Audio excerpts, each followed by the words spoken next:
Hello and welcome back to the Rebellious Noise Pro Wrestling channel. My name is Scott and we are live here in the UK at least 4 a.m. in the morning, but it's time to talk Raw after WrestleMania. Did it deliver? We'll find out. Welcome to the Rebellious Noise Pro Wrestling channel. On this channel, we bring you some great content from inside and outside of the squared circle. We will go through and offer some in-depth analysis of the biggest events of the year, as well as bringing you exclusive interviews with some of the industry's biggest names. There will also be live show reviews, in-depth features, and podcasts. So make sure you give that subscribe button a slam so you don't miss any of the action.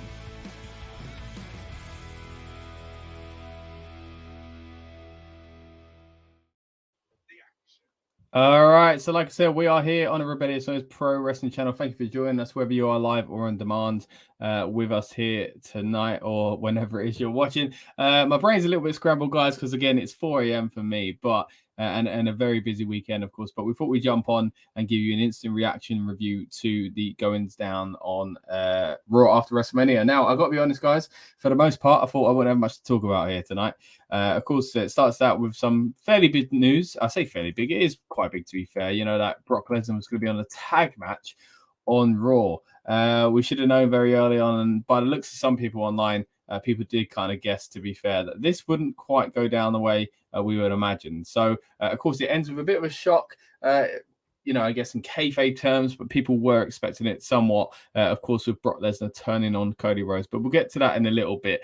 Now, did the night live up to Raw after Mania and the hype that it used to have? For me, definitely not. It told me why I don't watch Raw on a weekly and why I do not consume 3 hours of it, especially, and I'd rather go for the YouTube page highlights. Now, don't get me wrong, there were good things on the show, but it did seem kind of lackluster in places. It felt like a regular Raw. And look, I do think a few years ago we got to the point where maybe we were having too much going on. We were spoiled when it comes to the Raw after Mania and expectations were too high. And to be fair, we did have quite a big moment at the end of the night. And we did get to see a return of Matt Riddle. Of course, we did run down possibilities on the build-up show. If you joined us earlier on, we were live talking about possible returns and things like that, possible debuts. And we did talk about Matt Riddle. We talked about whether or not he'd come back with Randy or on his own, if there was going to be an RK Bro situation. Of course, it is just Riddle as of right now, at least, returning to WWE. And that was really good to see, don't get me wrong. But other than that, and the kind of, you know, some nice moments here and there, it just made me think, man, I'm staying up to watch this.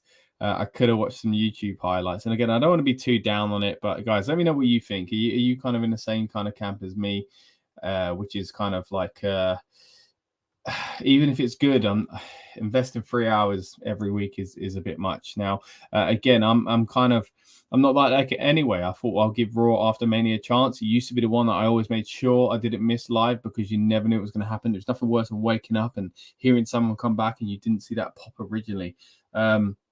And yeah, I would have got that for Riddle. If I would have missed that even. But other than that, could have caught the highlights. And that's not a nice thing to say, really, about a show. Let's get into some of the things that do happen on the show, though. So, again, we start out with the Brock Lesnar-Cody situation. But before that, it opens up with Triple H, basically with a speech of reassurance, you know, talking about the kind of, well, alluding to the sale at least. Of course, we've touched on that earlier on today. So again, if you haven't already, check out our build-up show to Raw. These build-up shows are great. We talk about the show that's coming, but we also kind of go in depth on certain conversations that we get to do elsewhere. So if you want to hear us talk about that, go there and check it out.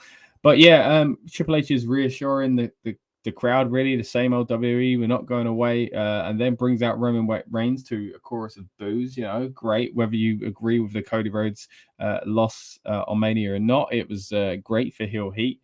Yeah, Roman plays up to it.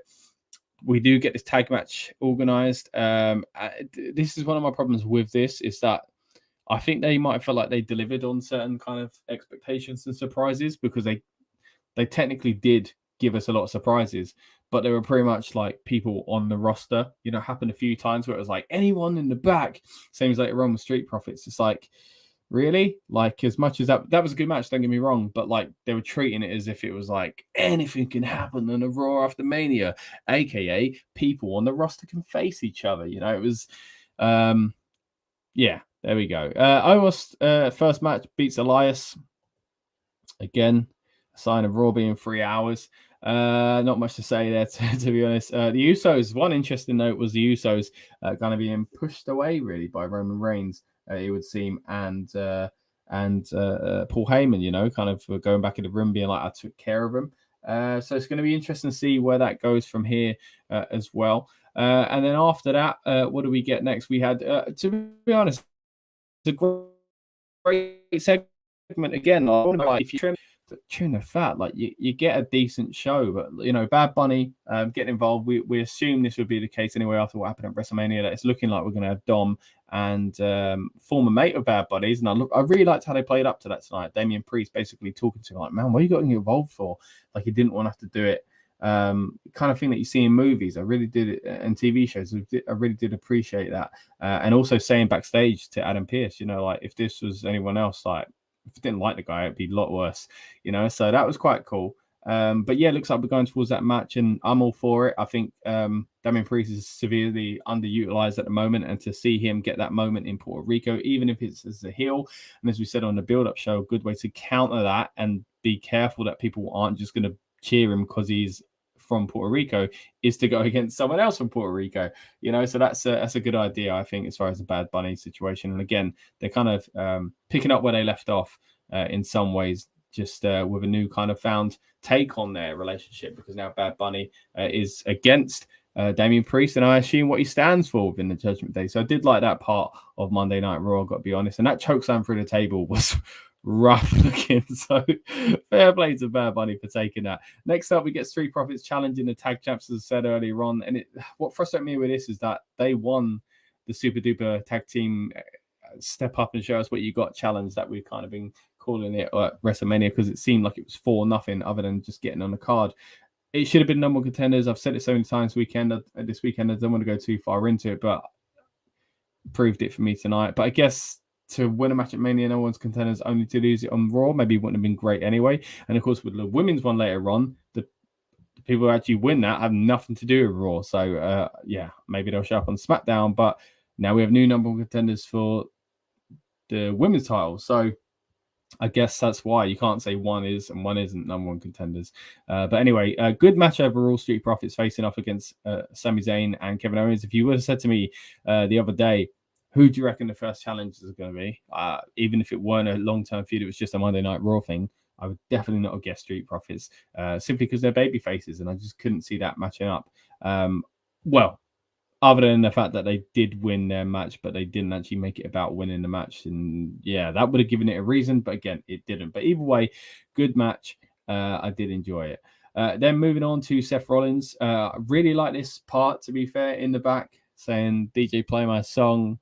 Comes out to the song and everybody sings, and then okay, that's it. Cool moment, but went nowhere. Again, just feel like they're throwing things at the wall here to try and do stuff on Raw. Same situation next as well. Lashley backstage, first talking to Bronson Reed, who says, and it was a lot of this like, maybe in the future this might happen stuff, and we'll get to a bit more of that in a little bit. But yeah, like he's like, I won't face you tonight. Cool. Mustafa Ali comes along and he's like, yeah, like he don't want to face you. So it's just so weird. And then obviously Lashley and Ali get kind of into a scuffle, and yeah, it is what it is. Then we see Reigns backstage, a continuation really of that situation earlier about is the Usos, if they've been dealt with. Heyman says yeah, and then Reigns basically is kind of confused, I guess, or trying to understand how he got kind of duped into facing Brock Lesnar again. Heyman's explaining, and I did appreciate that as well, getting around this whole kind of, it has to be someone that who's already wrestled this weekend, but they can't fight for the title, and they had already done that with Brock anyway, so that kind of made sense. So that was kind of cool how they used it originally. Anyway, yeah, that sets us up for later on in the night. Then we get Rhea and Bianca. While that's a cool moment, and they're great, and great seeing them together, and the title, again, what was it for? Like, it was just to say, Like I didn't choose you, but I could have. So I didn't understand that. Again, another one of those. They might fight in the future. Okay, not at the moment though. So that was a bit strange. I saw a few reports going around that there was supposed to be, I think, some triple threats that were going to lead to some sort of tournament or be part of some sort of tournament to crown a number one contender for the Raw Women's title, and instead they changed it up and just ended up doing this, which makes me think what would Rhea have done then otherwise, which had just been held off till SmackDown. But yeah, as much as, again, like, cool seeing them two face off and then both holding titles, like, what does it do for today? Like, what does it do for this week and at the moment? And then again, we get another hint to the future when Liv and Raquel come out and they have a little bit of a stare down between Raquel and Rhea. We've had things like that in recent months with Rhea as well. So another kind of foreshadowing of, oh, they're going to go after each other. Well, they're not now, are they? Because Raquel's in a tag team, which she's surely going to turn on Liv at some point, and there'll be a big kind of amount of emotion for Liv because of that, and it will kind of get draw some heat quite well, I think, naturally, because she's a ideal person to turn on as far as, if you want to turn into a heel. I think Liv gets that sympathy. It's great. But yeah, we're not there yet, of course. And they're number one contenders now. So what was the point in the whole Rhea Ripley tease? They've teased two things with Ripley that I don't think they're going to do anytime soon. So again, I don't want to be too down on it, but that was... Did it need to happen? I don't know. And then we get Raquel Liv becoming number one contenders in their match again. Why did they lose at WrestleMania? And why weren't that for this then? Anyway, let's move on. We see Brave Point, really, Otis backstage as well. Not really part of the segment, but I have enjoyed what they've done the last few months of doing little kind of stories in the background. So that was kind of cool. Just thought it was worth mentioning there. Miz and then calling out, well, not calling out, but being interrupted by Riddle. I like the theme that they continued here every night of something happening to Miz and stuff like that. And it being a good way to bring someone in, bring someone back. So great response for Matt Riddle. They said on commentary that it's been away for nearly a year. I didn't realize it was quite that long. But yeah, great to see Riddle back. Whether or not Randy's on his way too, we're going to go, okay, bro, I don't know. Eventually, I think we'd have to have that turn. So I would like, as I said earlier on, to have that little bit of a tease where they do get back together for a bit. But hey, perhaps they are bringing Randy straight into a Cody situation. We'll have to see about that as well. What's the best way to turn Randy into a heel at the moment? Is it going after the top babyface in the company, or going after the person that would have meant a lot about a year ago? We've got a comment here saying, I understand why Brock do that, because he wanted that Cody won the title to have an opportunity to challenge Rhodes. He also cannot fight against Roman ever again for the title. Okay, so you're thinking maybe Brock is annoyed basically that, yeah, Cody didn't win. If you would have won, Cody, I'd have another chance here. I don't know if that's the angle they're going to go with, if I'm honest, but we'll have to see about that. The intentions, and that was good on commentary. They kept saying, what? No one knows why he's doing it other than Brock. And hey, I'm sure there's going to be an opportunity soon for Brock to explain what that is. But thanks for your comment either way, mate. I really do appreciate that. Everyone that's watching, whether you're live or on demand, let me know what you thought of Raw after Mania. It was a kind of an up and down show. My general kind of vibe on Twitter seemed to be, follow us out, RN Pro Wrestling, if you don't already, was of disappointment for most of the night. I think the Riddle thing saved it, and the ending saved it. Like, it was a decent Raw. But I'm not looking for a decent Raw on the night after Mania. I'm sorry. Like, I'm looking for something spectacular. I've been to a few Raw after Mania events, and there's just such a buzz in the air. It's so different, and they hype it up as if it's still that. They say, oh, we see this as a reset. Oh, the crowd are wild and all, and oh, you never know what's going to happen. And it's like, what, people are going to come out there on the roster and challenge other people already on the roster? Like, and not, look, again, we got something different in Brock, and we did get the return of Matt Riddle, but I'm talking about, things like the Street Profits facing off against Sammy and Kevin. It just confusing to me. And another one contender matches that could have been what WrestleMania was about. So, yeah. And of course, there's a lot of rumors going around that the show was rewritten several times, and that certain fingerprints seem to be all over that.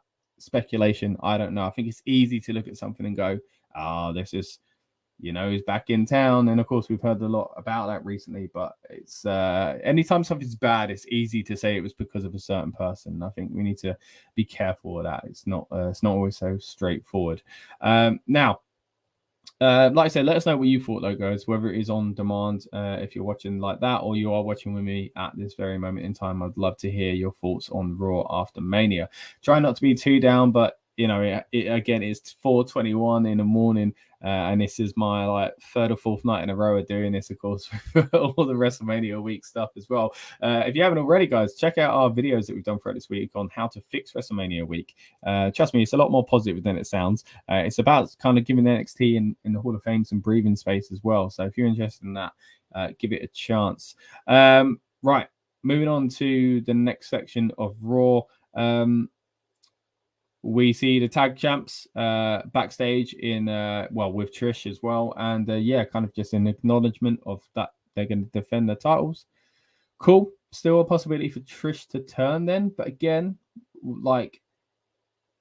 it's the feud that doesn't make sense. And look, not that you can't do babyface versus babyface. That's not what I'm saying. But it's just, I don't get it. And that's just been the case for the tag championships for a while, why weren't they just on Ronda and Shayna? Why did they go to why did they move over for Damage Control? And even that, I know they're not doing this automatic title I was gonna say refund rematch then. But why did Liv and Raquel deserve a shot at the number one contendership? They didn't win their match. That was a way to showcase yourself. They didn't win that. And the former champs don't get an automatic, maybe that's already happened. I forget now, but I don't know. Anyway, let's move into the main event, which I guess didn't actually take place. So technically, Brock still hasn't competed on Raw in 20 years, which was an incredible stat, by the way. Of course, he moved to SmackDown very early on in his career as well. And of course, did a lot in that first rookie year, as they call it. So fantastic stat. And also, I don't think he's had a tag match for a ridiculous amount of time either. So kind of a shame that we didn't get either of those things. But that beatdown on Cody was intense. It was huge. And like we were talking on the build-up show, where do we go with Cody? Do we move him? Do we distract him from Reigns for a bit? Because I do think at this moment in time, if it's going to be anyone, at this moment in time, it was probably still will be Cody Rhodes to beat Roman Reigns. But it ain't happening at Backlash, is it? You know what I mean? So you kind of need to drag it out a little bit and kind of do something with him now. But seeing Brock be heel again is, it's a risky thing. He's been so fun lately. Not that this weren't exciting, though. Don't get me wrong. It was a good way to end Raw, somewhat predictable in some ways. And there are questions, as much as I say, I ain't watching Raw next week for 3 hours at 1 a.m. till 4. At the same time, I still do have some sort of intrigue surrounding what we saw tonight, So, I want to know Brock's reason. As much as at this moment in time, I don't want him to be a heel because I'm enjoying him as a babyface in this kind of crazy cowboy Brock run. Hey, maybe this will be something fresh for the two of them and something for Cody to build back up and overcome the beast and all that kind of stuff before he gets back to challenge Roman Reigns. The first night was awesome because of the Usos fight against KO and Sami Zayn. My adrenaline was never as high as that match, but night 2 sucked because of the bad acting where Cody was waiting for Solo. Okay, fair enough. I completely agree with you there, mate, on the first night. Definitely kind of having a bit of a better kind of showing than the second. The second night was good. You're calling them out on the acting there and stuff like that as well. I think there were a few sloppy moments. Don't get me wrong. With the heat of the moment, it's kind of tough, isn't it? But yeah, I think on the Sammy and Kevin as far as the first night, and of course it was nice seeing stuff like that on Raw after Mania. Don't get me wrong about tonight. And again, we did get a return, but let's be honest, it's not what it used to be. Not saying it got a bit too wild and we got too much expectations and stuff like that, but I was really hoping this one would be a little bit better. I think it still is better than the last few years. I said it on the build-up show earlier on. I don't even remember what happened in last year's Raw after Mania, so that's a win so far. I might remember this next year. For me, that's better than it has been in the last few years, but at the same time, still not quite what I was hoping it would be. And again, the reason why I was so hyped is because a lot of these things lately has been the first time Triple H is doing this stuff, and is it that anymore? You know, we've had kind of some changes backstage recently, so who knows? Are we just back where we were? And again, I don't want to get into this kind of thing that Vince McMahon equals bad as far as creative goes, because he's giving us, I'm pretty sure, most of the things that made you a wrestling fan in the first place. The argument could be made, you know, is he out of touch now? But I'm sure even in the recent years, he's probably been the mind behind a lot of the great things that we've liked as well. So we can't all pretend that it's all been bad. But yeah, there are certain things that it feels like the things that he's done in the past few years that, you know, like it seems like he likes that maybe not all fans are quite into creeping back into it as well. But anyway, that's my kind of early thoughts on the Raw after WrestleMania. Thank you so much for joining us, guys. Quickly gets this comment here. Do you think Brock did to Cody was real? What do you mean real, buddy? Like, I don't think he went off script, if that's what you mean. I think, yeah, it's all planned. I don't think it was wild though, wasn't it? You know, they used the steps and stuff like that. It was it was an intense ending to the night. But either way, I did enjoy that. I did enjoy aspects of the show. Just reminded me that a 3-hour show, 1 till 4 in the morning, is it's not for me at this moment in time. And we'll see. Anyway, going forward, guys, I would love it if you would subscribe if you're new here, or if you've been here a few times before and you haven't already done it. Please subscribe. What we do on this channel is we do podcasts that are reviews. We do build-up shows, which are on the night of PLEs usually, but we did it for a special occasion tonight at the Raw after Mania, where we get yourself and ourselves hyped up for the event as well. We do those every month. We've got special guests coming on all the time. We have prediction shows as well, and kind of in-depth kind of features as well that we're starting to bring out on the channel. Had a great opportunity over the past few years to interview many WWE superstars as well, so we've got some great interviews on this channel if you haven't seen those already. And yeah, thank you so much for joining us. It's been an incredible ride over WrestleMania weekend, and we'll be back not only for Backlash but coverage on the way to Backlash as well. So anyway, my name's Scott again, and I thank you so much for joining us here on the Rebellious Noise Pro Wrestling channel. It's 4:30 in the morning here in the UK, so I'm going to get a little bit of rest. And thank you all for joining us. I really do hope you enjoyed WrestleMania week with us here on this channel. And thank you to WWE, to be fair, for giving us a really entertaining weekend. There are a few things that I'm sure we can come away from it feeling a little bit disappointed by, but let's not forget the incredible things that we saw over this weekend as well, which I definitely think do outweigh some of the kind of questionable things that we saw as well. Anyway, thank you very much for watching. We'll see you next time. Welcome to the Rebellious Noise Pro Wrestling channel. On this channel, we bring you some great content from inside and outside of the squared circle. We will go through and offer some in-depth analysis of the biggest events of the year, as well as bringing you exclusive interviews with some of the industry's biggest names. There will also be live show reviews, in-depth features, and podcasts. So make sure you give that subscribe button a slam so you don't miss any of the action.